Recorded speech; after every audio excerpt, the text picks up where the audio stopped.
오늘 또 주님 앞에서 함께 예배드리는 우리 모든 성도님들 삶 속에 주님이 주시는 신령한 은혜와 은사와 복이 늘 충만할 수 있기를 간절히 축복합니다. 오늘 우리가 읽은 말씀, 이제 예수님께서 말씀하신 세상 마지막 때 주님 다시 오시기 전에 일어날 일들 그 징조 두 번째에 대한 말씀을 우리가 읽었습니다. 본문 15절 말씀을 보시면, 그러므로 너희는 예언자 다니엘이 말한 바 황폐하게 하는 가증스러운 물건이 거룩한 곳에 서 있는 것을 보거든 읽는 사람은 깨달아라. 그때 유대에 있는 사람들은 산으로 도망하여라 라고 하는 이런 말씀을 지금 우리에게 주고 있습니다. 멸망에 가증한 것, 또 황폐하게 하는 가증스러운 것이라고 하는 이 말이 지금 뭘까라고 하는 이 질문을 할 수 있습니다. 마지막 때가 되면 지금 거룩한 곳에 황폐하게 하는 가증스러운 물건이 서게 된다라고 하는 이런 이야기를 지금 하고 있는데요. 이 부분이 뭘까? 이제 크게 보면 이 거룩한 곳부터 우리가 좀 확인을 해야 됩니다. 거룩한 곳이 성경에서 보면 제일 거룩한 곳은 성전입니다. 주님의 이름을 두시고 주의 영광을 두신 곳, 이 성전을 나타내는 말이거든요. 그리고 또 두 번째로 거룩한 곳이라 할 때는 이스라엘 자체를 나타내고 있습니다. 이스라엘의 그 가나안 땅, 하나님께서 아브라함에게 약속하셨고 430년 동안 종살이하던, 애굽에서 종살이하던 이스라엘 백성들이 모세를 통해 출애굽하면서 하나님이 약속하신 땅, 가나안 땅으로 들어가게 되는데, 그때 이제 하나님께서 명하셨던 것들이 이방인들을 다 죽이고 멸절시켜서 이 땅을 거룩하게 하라, 이 땅을 내가 너희와 너희 후손에게 영원토록 주겠다라고 약속하시는 그 부분들이 있었습니다. 그래서 두 번째 거룩한 곳은 이 이스라엘 백성들이 사는 땅을 나타내는 거고요. 또 세 번째로 거룩한 곳은 우리 한 사람 한 사람, 우리 성도들을 놓고 볼 때 고린도전서 3장 16절에서 보면, 너희는 하나님의 성전인 것과 하나님의 성령이 너희 안에 거하시는 것을 너희가 알지 못하느냐라고 하는 이 말씀을 주시는데, 바로 우리 몸을 성전 삼고 하나님의 성령께서 함께 하시기 때문에 우리 몸이 거룩하다라고 하는 이 부분을 우리가 볼 수 있습니다. 그럼 지금 이 세 가지 부분에 있어서 하나님이 기뻐하시고 하나님이 주목하시는 그 장소라고 할 수 있는데, 이곳에 황폐하게 하는 가증스러운 것들이 선다라고 하는 지금 이 이야기를 우리에게 하고 있습니다. 이게 지금 마지막 때 일어날 일이라는 거거든요. 마지막 때 일어날 일인데, 이 지금 예수님이 말씀하고 있는 시점에서 마지막 때라고 사람들이 느낄 수 있었던 사건이 한 가지 있다면, 그게 AD 70년에 예루살렘 성전이 무너지는 그 일이 있었습니다. 티투스 장군에 의해서, 로마 티투스 장군에 의해서 이 예루살렘이 함락당하고 성전이 완전 무너지는 그 과정들이 있었거든요. 그래서 성경을 우리가 쭉 읽어보시면요, AD 70년을 기준으로 해서 그 이전과 그 이후로 좀 나눠지는 이 모습들도 있어요. 신약에서 보면, 신약 부분을 보면 AD 70년 예루살렘 성전이 함락되기 전과 그 이후 그 성도들의 신앙생활의 모습이 좀 많이 차이가 나는 이런 것들을 좀 보게 됩니다. 우리가 가지고 있는 복음서들은 대다수가 AD 70년 전에 이렇게 쓰여졌다고 보시면 돼요. 요한복음만 70년이 넘어서 AD 90년에서 100년경에 기록되고, 마가복음이라든지 마태복음, 누가복음은 AD 70년보다 좀 앞쪽에 이렇게 기록된 것으로 추정을 하고 있습니다.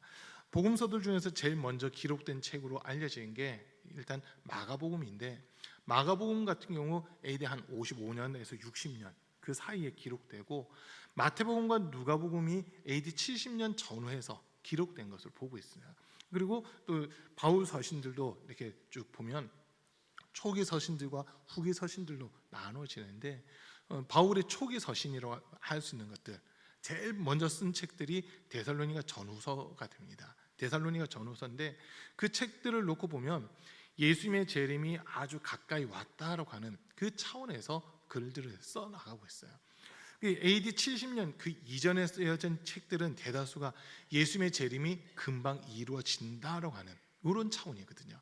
그러나 AD 70년에 성전이 무너진 이후에 기록된 신약의 책들은 대다수가 예수님 언제 오실지는 모르지만 또 이런 일들이 일어날 수 있으니까 우리는 예수님 맞이할 준비를 해야 된다라고 하는 이런 관점으로 예수님의 재림 자체가 임박한 것이 아니라 조금 지연된다라고 하는 이런 느낌으로 우리가 읽을 수 있는 그런 부분들이 있습니다. 자, 지금 오늘 말씀에서 보면 황폐하게 하는 가증스러운 물건이 거룩하게 서 있는 것을 보거든이라고 하면서 예수님께서 다니엘의 이야기를 지금 이야기를 하고 계시잖아요. 다니엘이 그 이야기를 했는데라고 하시면서 지금 이 말씀을 읽는 사람들은 깨달아라.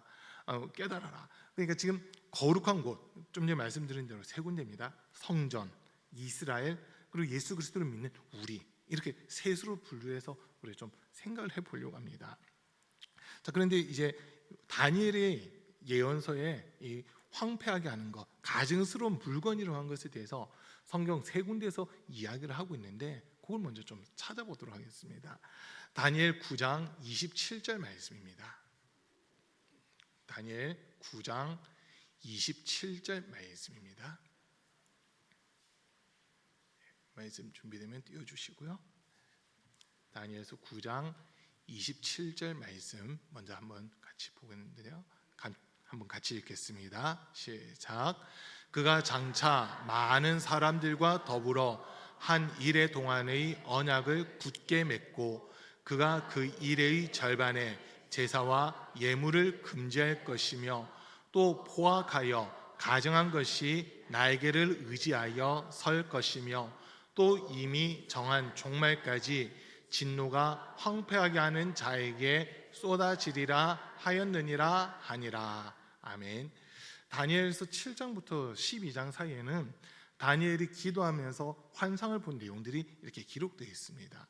그리고 또 이 다니엘서 9장 19절에서는 주여 삼창에 대해서 이렇게 기록해 놨잖아요. 주여 들으소서, 주여 용서하소서, 주여 귀를 기울이시고 행하소서, 지체하지 마옵소서. 이게 어떻게 보면 주여 삼창이거든요. 근데 이 말씀 이후에 이렇게 부르짖은 다음에 하나님께서 다니엘에게 뭔가 마지막 때 일어날 일들을 보여주시는데 남방 군사들과 북방 군사들이 큰 전쟁을 일으킨다는 거예요. 그러면서 이 전쟁에서 군인들이 쳐들어오는데 그 군인들이 소위 가장 거룩한 곳에 황폐하게 하는 가증스러운 물건을 세운다라고 하는 거예요. 근데 그 가증스러운 물건의 모습이 아까 9장 27절 다시 띄워주시면 날개를 가지고 있는 모습으로 지금 이렇게 표현이 되어 있습니다. 중간쯤에 이렇게 보시면 가증한 것이 날개를 의지하여 설 것이며라고 하는 이 이야기가 기록되어 있습니다. 자, 근데 그 앞에 지금 위에 줄을 보시면 그가 그 일의 절반에 제사와 예물을 금지할 것이며 또 포악하여 가증한 것이 날개를 의지하여 설 것이며라고 하는 이 이야기가 기록됐는데 지금 요 두세 줄만 놓고 봤을 때 마지막 때 일어난 일들이 어떤 일이냐면 먼저는 예배와 제사가 폐해진다는 겁니다. 예배와 제사가 폐해지고 예배를 드리던 그 자리에 날개를 가진 어떤 형상을 세워놓는 이런 모습들, 하나님이 가장 싫어하시는 우상, 어떤 형상의 모습들을 세우는 모습들이 있게 된다라고 하는 지금 그 이야기거든요.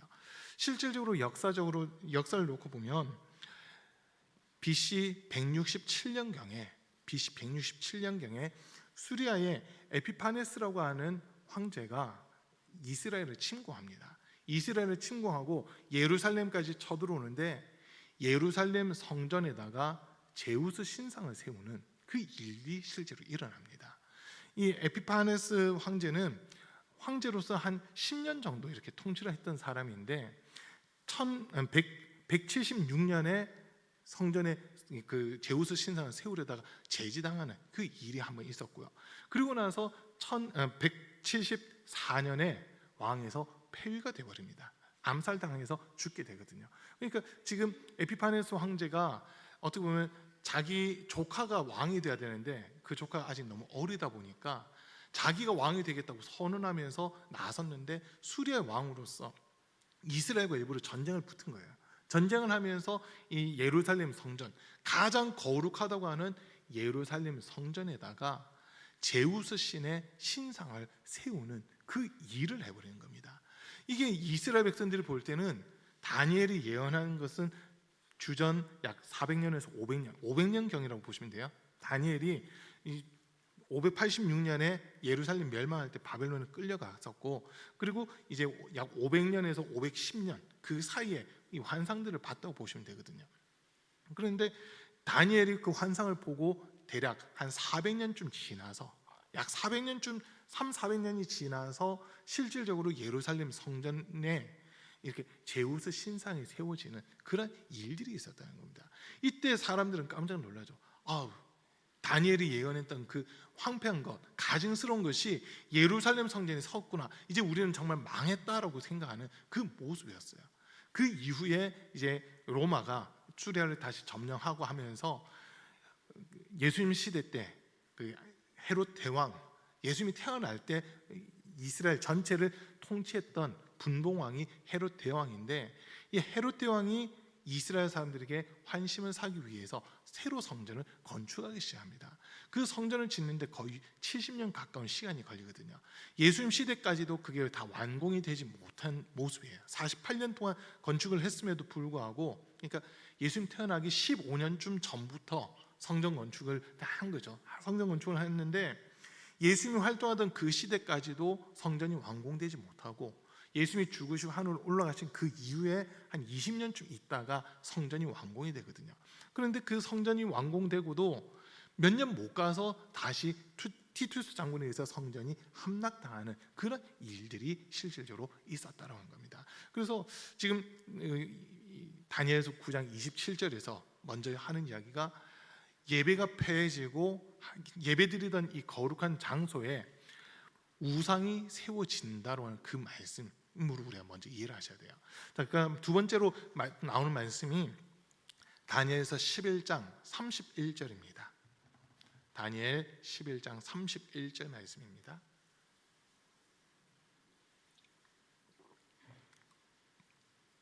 다니엘 11장 31절 말씀 함께 읽습니다. 시작.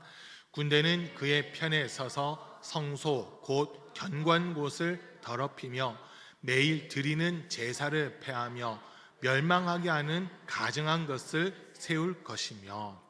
자, 여기도 비슷한 내용이 나오는데, 매일 드리는 제사를 폐하며 멸망하게 하는 가증한 것을 세운다라고 이렇게 이야기하고 있습니다. 그러니까 지금 예수님이 말씀하신 것이 다니엘에 나와 있는 표현을 해서 세 군데를 보는데, 세 군데 다 동일한 게 뭐냐면 예배가 폐해진다는 거예요. 마지막 시대가 되면 예배가 폐해지고 하나님 앞에 거룩하게 구별된 장소, 지금 저 첫 번째 줄 보시면, 군대는 그의 편에 서서 성소 곧 견고한 곳을 더럽히며라고 되어 있잖아요. 성소, 가장 거룩한 곳을 성소라고 이야기해요. 성전에서도 성전 뜰이 거룩한 곳이 아니라 성전 안으로 들어와서 이제 성막과 구조는 같은 구조라고 보시면 되는데, 성전 기물들이 있는 위치를 놓고 보면 성전에 들어와서 오른쪽에 떡상이 놓여져 있고, 성전 들어와서 왼쪽 편에는 촛대가 놓여져 있고 등잔대가 놓여져 있고요, 정면에는 분향단이 놓여져 있거든요. 이곳을 가리켜서 성소라고 이야기하는 거예요. 지성소에는 하나님의 언약궤가 있는 곳이고, 그러다 보니까 성소와 지성소 사이에 그 휘장이 쳐져 있고, 그 휘장은 예수님이 죽으실 때 갈라지게 되거든요. 성소와 지성소를 구분하면서 이 성소라고 하는 곳은 사람들, 특히 제사장들이, 일반 제사장들이 들어갈 수 있는 가장 거룩한 곳이 이 성소라고 하는 곳입니다. 근데 그 성소가 더럽혀진다라고 하는 것은 하나님의 영광이 가득해야 되는 그곳에 하나님의 영광이 떠나는 지금 그런 일들이 일어난다라고 하는 거거든요. 여러분, 오늘 새벽에 오신 분들은 말씀 보셨잖아요. 이사야가 소명을 받는데 성전 안에 하나님의 영광이 꽉 차 있어요. 그리고 천사들이, 나에게 6가지 스라벨로 불려진 천사들이 나에게 둘러는 자기 얼굴 가리고, 나에게 둘러는 자기 발을 가리고, 나에게 둘러는 날면서 하나님을 찬양하기를 거룩하다 거룩하다 거룩하다 만군의 여호와 하나님이여라고 하면서 찬양하는 이 모습이 있거든요. 그게 성전 안에 하나님의 영광이 꽉 차 있어야 되는데, 그 성전이 지금 더럽혀지고 있다라고 하는 그 이야기를 하고 있습니다. 여러분, 성전이 더럽혀진다는 말은 바꿔서 얘기하면요, 하나님 앞에 올려드리는 제사, 찬양, 영광, 이 모든 것들이 폐해졌기 때문에 성전이 더럽혀지는 겁니다. 이 말이 지금 이해되시나요? 성전이 더럽혀진다고 한 것은 하나님이 아닌 다른 신을 이곳에서 찾기 시작하고 다른 신들의 이름을 부르는 그런 모습들까지 나타나고 있다고 하는 거예요. 그러니까 건물이 뭐 더러워졌다, 흑칠했다, 뭐 먹칠했다, 그게 아니라 성전이 가지고 있는 거룩함 자체가 훼손됐다라고 하는 지금 그런 의미라는 거거든요. 근데 성전의 거룩성이 무너지고 파괴되는 제일 큰 원인은 하나님께 올려드리는 예배가 폐해졌다라고 하는 겁니다. 예배가 폐해졌다는 거예요. 자, 사무엘상 3장에서 보면요, 그 당시 이스라엘의 영적 상태를 진단할 수 있는 말들이 이렇게 나와 있습니다. 그때는 하나님의 말씀이 희귀하여 사람들에게 잘 나타나지 않고 환상이라든지 이상도 사람들이 흔히 나타나지 않는 시대였다라고 그렇게 표현하고 있습니다. 말씀이 희귀해요. 여호와의 말씀이 희귀하여 이상이 흔히 보이지 않는 이런 시대. 더 나아가서 영적 지도자라고 하는 엘리 대제사장 같은 경우 눈이 멀어서 앞을 제대로 보지 못하는 이런 상황까지 가 있잖아요. 하나님의 말씀이 희귀하다 보니까 하나님이 사무엘을 부르시는데도 엘리 제사장은 그게 하나님이 사무엘을 부르시는 것조차 깨닫지 못하고 있는 이런 모습이거든요. 영적으로 상당히 어두워져 있는 그 시대가 어떻게 보면 사무엘이 부름받던 시대예요. 그런데 그때도 성경에 보면 뭐라 되어 있냐면 아직 여호와의 성전에 등불이 꺼지지 않았다라고 이야기합니다. 제사장이 아직까지는 성전의 등불을 관리를 하고 있고 예배가 제사가 매일 드리는 상번제, 아침 저녁으로 드리는 그 상번제가 아직까지는 폐해지지 않았다고 하는 거거든요. 그러다 보니까 사무엘 시대 때는 시대 자체는 어둡지만 성전을 지키는 사람들이 있었고 성전에서 예배를 드리는 사람들이 아직은 있었다는 거예요. 그렇지만 다니엘의 그 예언을 놓고 보면 마지막 때는 성전에서 매일 드리는 제사가 폐해진다라고 지금 그렇게 이야기합니다. 우리 사랑하는 성도님들, 매일매일의 삶이 하나님께 우리는 예배를 드리는 삶이 되어야 되는데 제일 중요한 날은 주일이고요. 제일 중요한 날은 주일이고 매일매일 우리의 삶이 하나님을 기억하고 주의 이름을 높이는 예배의 연속이 돼야 되는 거거든요. 그런데 우리의 삶은 어떤지 한번 돌아보세요. 우리의 삶이 주일 하루만 예배를 드리고 주일 하루도 온전히 드리는 게 아니라 그냥 오전 1시간만 예배를 드리고 있는 모습은 아닌가요? 이게 지금 마지막 때에 일어나고 있는 모습 중 하나라는 거거든요. 요즘은 제가 소위 저랑 나이대가 비슷하거나 좀 밑에인 젊은 목회자들이 목회하는 교회, 소위 뜨고 있다고 하는 교회들 있잖아요. 홈페이지들 어쩌다 한번 이렇게 들어가 본 적이 있어요. 저 정말 충격을 받았습니다.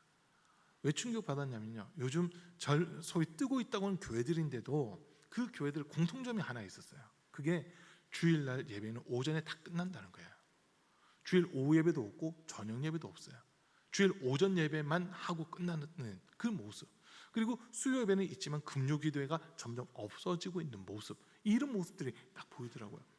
성경에서는 분명 아침 해뜰 무렵에 예배를 드리고 해질 무렵에 예배를 드리라고 이렇게 말씀을 우리에게 주고 있는데 그 예배가 점점 폐해지고 있는 이런 시대를 지금 저와 여러분들이 살아가고 있다는 거거든요. 히브리서 10장 25절 말씀 한번 보겠습니다. 히브리서 10장 25절 말씀입니다. 히브리서 10장 25절 말씀입니다. 또 같이 읽습니다. 시작.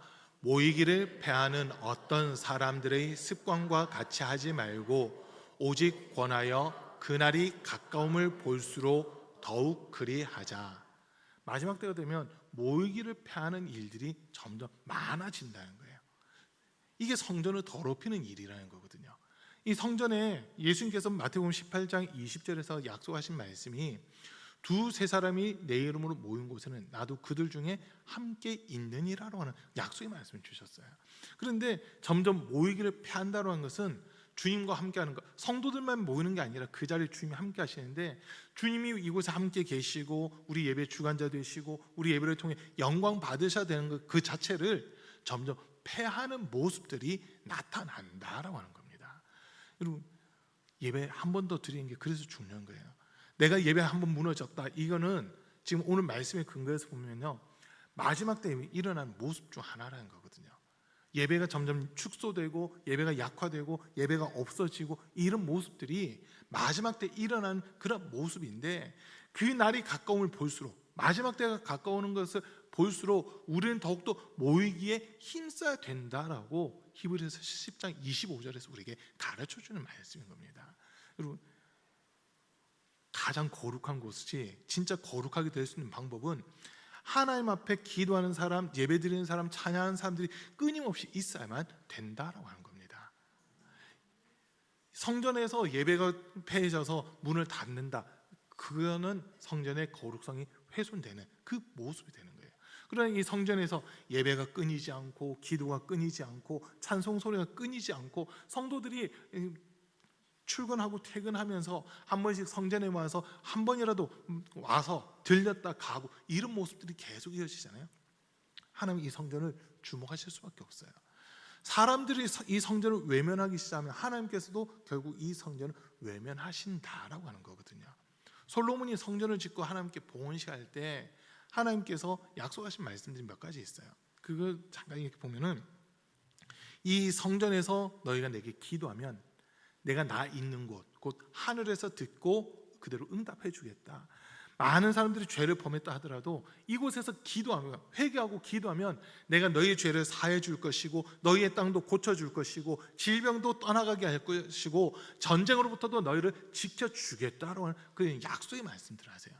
그러나 더 무서운 말씀을 한 가지 하시는데, 이 성전이 내 이름을 두려고 거룩하게 구별한 성전이라 하더라도 너희가 이 성전에서 나를 찾지 않고 우상을 숭배한다면, 내 이름을 두려고 택한 성전이라 하더라도 내가 무너뜨리리라라고 하는 이 말씀을 주시는 거거든요. 여러분, 예배가 폐해지면 성전이 무너질 수밖에 없다라고 하는 겁니다. 예배가 폐해지면 성전이 무너져요. 근데 오늘 예수님 말씀을 놓고 보면 그게 마지막 때 일어난 징조라는 겁니다.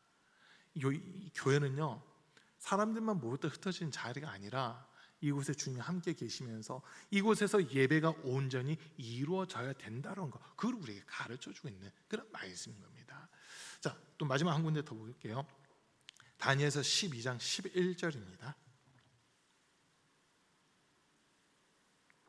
다니엘 12장 11절 말씀입니다. 또 한번 같이 읽겠습니다.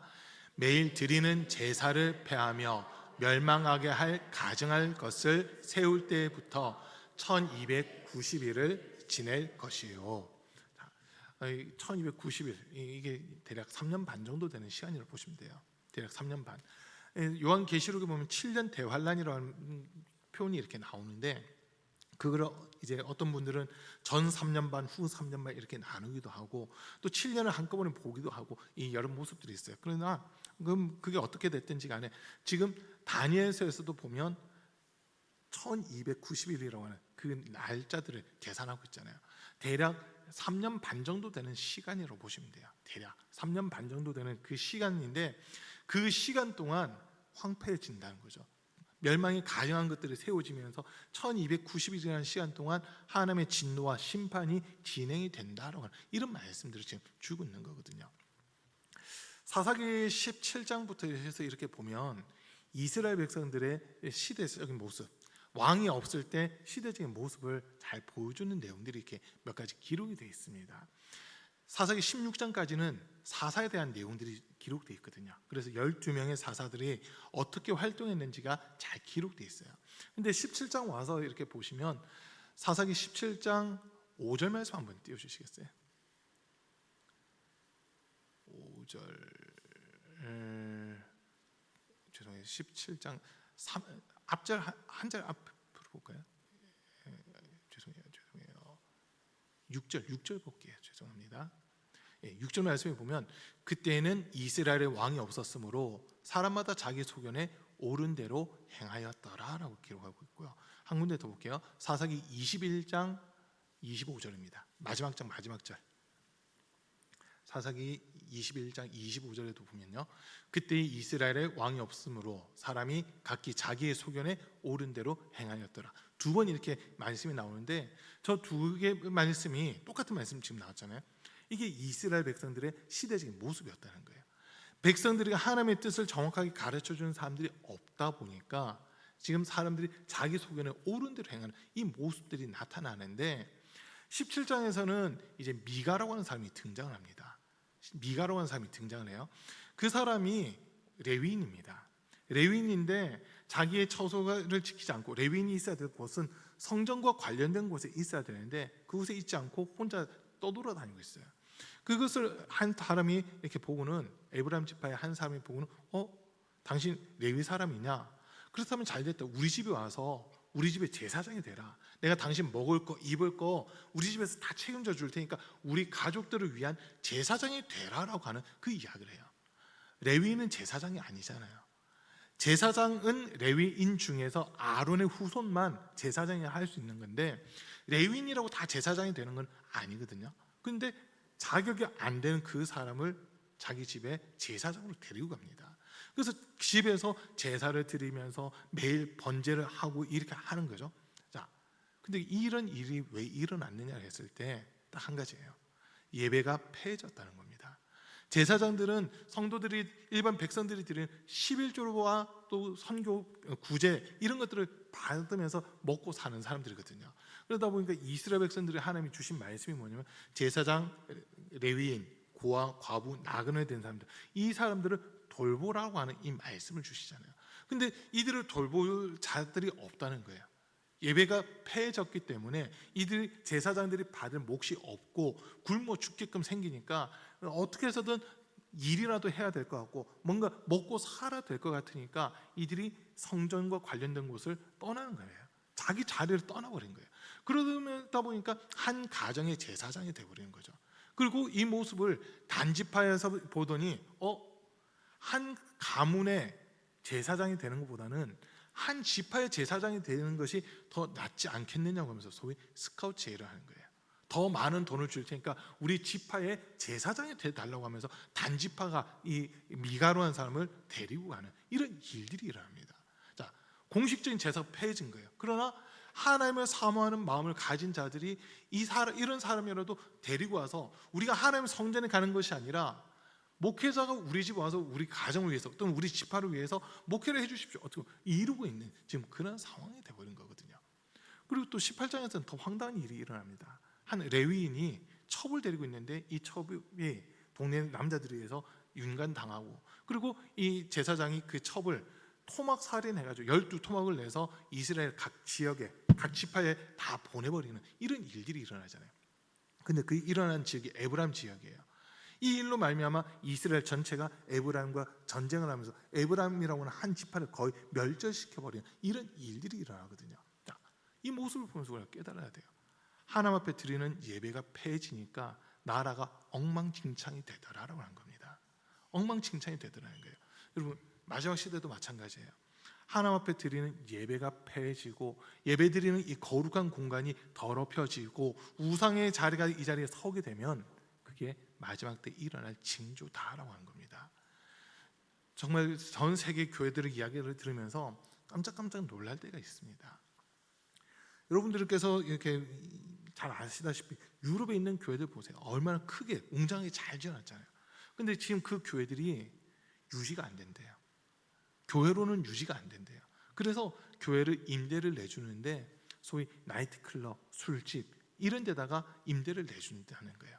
임대료를 받고 교회는 정작 그 넓은 공간은 다 내주고 교회 좁은 공간 한 군데서 겨우 예배만 드리고 있는 이런 모습들이라는 거예요. 몇 년 전에 제가 정말 충격받은 뉴스가 하나 있었습니다. 이건 우리나라에서 있었던 일인데요. 여러분, 주기철 목사님 하면 순교자로 다 잘 아시죠? 주기철 목사님이 어릴 때 다녔던 교회가 몇 년 전에 이게 매각이 됐어요. 주기철 목사님 기념교회는 따로 있고 어릴 때 다녔던 그 교회가 지금까지 잘 유지가 됐었는데 몇 년 전에 이게 술집으로 넘어갔다는 거예요. 술집으로 팔렸어요. 근데 더 안타까운 거는 그 술집이 주기철 목사님이 어릴 때 신앙생활했던 그 교회를 리모델링하거나 뭐 부수거나 새로 짓는 것도 아니고 교회 모습 그대로 가지고 와서 내부만 술집으로 바꿔가지고 운영을 하는 지금 이런 일들이 일어나고 있다는 거예요. 우리나라에서 최고의 순교자로 알려져 있는 주기철 목사님을 기념할 만한 그런 교회가 지금 그냥 흥청망청 먹고 마시고 놀고 즐기기 위한 그런 공간으로 바뀌어 버렸다라는 것이 너무나도 마음이 아프더라고요. 또 북한은 더합니다. 북한은 더해요. 교회가 있던 그 자리들에 지금 뭐가 세워졌냐면 김일성, 김정일 우상들이 43,000개가 세워졌습니다. 북한의 그 43,000개 우상들 중에서 가장 크다고 하는 우상들이 있잖아요. 그 우상들이 어디에 세워졌냐면 산정현 교회라고 하는데, 산정현 교회, 평양 대부흥운동이 있었던 그 산정현 교회, 거기에 제일 큰 김일성, 김정일 동상이 세워졌습니다. 자, 6.25 전쟁 전까지 북한과 우리나라를 비교해 보세요. 북한은 그래도 전 세계에서 30위 안에 들어갈 만큼 경제력이 있고 좀 부유한 그런 나라였습니다. 우리나라는 그 당시 6.25 전쟁이 일어날 그 당시 전 세계에서 두 번째로 가난한 나라였어요. 우리나라 다음에 우간다였다고 그러더라고요. 두 번째로 가난한 나라였습니다. 자, 지금 6.25 전쟁 이후 약 75년이 지난 지금 어떻게 돼 있나 보세요. 북한은 지금도 수십만 명씩 1년이면 수십만 명씩 굶어 죽어가는 저런 나라가 되어 있습니다. 김일성, 김정일, 김정은 3대 세신반 공고히 하면서 이 사람들이 하루 먹는 식대가요 수천만 원이래요. 수천만 원짜리 음식을 먹는데요. 일반 백성들은 다 굶어 죽어가는데 김일성, 김정일, 김정은 이 사람들은 초호화 생활을 하고 있습니다. 교회가 세워졌던 자리들마다 교회를 무너뜨리고 십자가를 다 끄집어내리고 그곳에 김일성, 김정일 우상들을 세워놓고 있어요. 지금 전 세계에서 가장 위험한 국가, 붕괴할 수 있는 가장 위험한 국가 중 하나가 북한이다라는 이런 이야기가 지금 나오고 있어요. 1년이면 지금 제2의 고난의 행군이라고 하는 그 시기를 보내고 있잖아요. 1년에 지금 김정은 정권 들어오고 나서 굶어 죽은 사람들만 지금 30만 명이 넘는다고 하는 그런 이야기들이 들리는 시기를 보내고 있다는 거예요. 자, 그런 반면 우리나라는 어때요? 6.25 전쟁 이후에 교회들이 힘을 얻기 시작하고 예배가 회복되고 교회를 통해서 국가 경제도 함께 성장하는데 선교사를 보낸 만큼 한국 GDP가 올라가 있는 이런 모습이거든요. 3만 5천 명의 선교사를 우리가 외국에 보냈는데 지금 우리나라 1인당 GNP가 3만 5천 불을 넘어가고 있는 그런 모습이에요. 전 세계 10대 경제 대국이라고 불려진 이런 모습들이 있거든요. 이걸 보면서 우리는 깨달으셔야 됩니다. 예배가 폐해지는 나라, 하나님이 자신의 이름을 두르고 거룩하게 구별하신 성전이 무너진 나라들은 바르게 설 수 없지만 예배가 회복되고 예배가 계속 이어지고 하나님의 살아계심이 계속 경험되는 그 나라들은 주님이 지키시고 보호하신다라고 하는 겁니다. 오늘 예배드리는 우리 사랑하는 성도님들, 초반에 말씀드렸어요. 거룩한 곳이 세 군데라고 말씀드렸잖아요. 첫 번째, 두 번째는 역사적인 거를 오늘 말씀 속에 지금 거의 다 얘기를 드렸어요. 이제 세 번째 거, 내가 성전이라고 하는 이 부분을 가지고 우리가 오늘 말씀을 적용을 시키셔야 돼요. 내 삶 속에 예배가 무너지지 않았는지, 하나님과의 관계가 무너지지 않았는지 이거 우리 돌아보셔야 됩니다. 이게 무너지면 그게 심판의 시작이요 종말의 시작이 되는 겁니다. 우리 사랑하는 성도님들은 정말 예배가 무너지지 않고 기도가 무너지지 않고 끝까지 주님을 의지하고 주님을 인정하고 주의 이름을 높임으로써 주님 다시 오시는 날 기쁨으로 주님을 맞이할 수 있는 그런 은혜가 있기를 간절히 축복합니다. 우리 잠깐